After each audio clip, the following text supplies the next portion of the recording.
Imaginez-vous débarquer au Japon, le pays du soleil levant, avec des étoiles plein les yeux et l'espoir d'une carrière prometteuse. Vous avez appris la langue, vous connaissez les coutumes et vous pensez être prêt. Mais la réalité du travail dans une entreprise japonaise est souvent bien différente de ce qu'on imagine. Bonjour à tous, aujourd'hui nous allons plonger dans les coulisses des entreprises japonaises et découvrir pourquoi tant d'étrangers finissent par jeter l'éponge. Commençons par le fameux « ue », ce concept d'harmonie si cher aux Japonais. En théorie, c'est magnifique. Tout le monde travaille ensemble dans une ambiance paisible.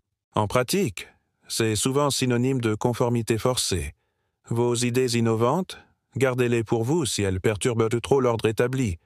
Votre façon directe de communiquer, il va falloir apprendre à tout dire de manière détournée pour ne pas créer de vagues. Et parlons des horaires. Vous pensiez que les 35 heures vous manqueraient? Attendez de découvrir le karoshi, littéralement « mort par surmenage ». Quitter le bureau avant son chef?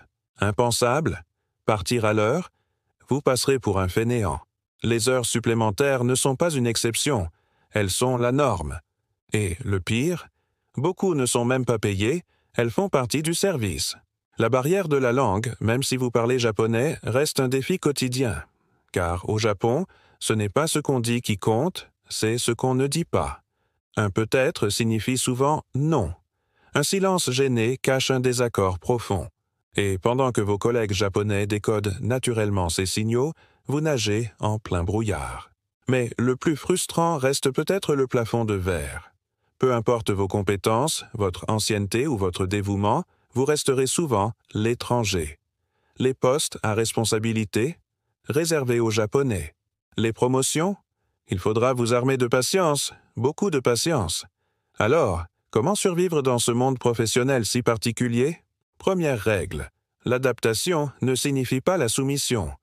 Trouvez le juste équilibre entre le respect des codes locaux et la préservation de votre identité.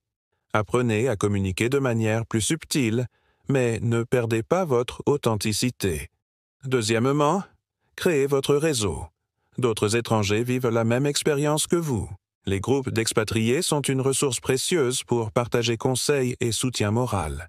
Et certains Japonais, souvent ceux ayant vécu à l'étranger, peuvent devenir de précieux alliés. Enfin, fixez vos limites. Le respect de la culture locale ne doit pas se faire au détriment de votre santé mentale et physique. Apprenez à dire non, poliment mais fermement, quand c'est nécessaire.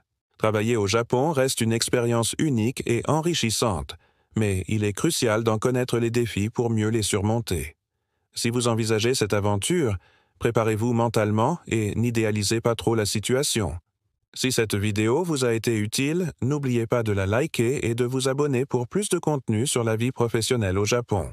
Partagez aussi vos expériences en commentaire, elles pourraient aider d'autres personnes dans la même situation. À très bientôt pour une nouvelle vidéo.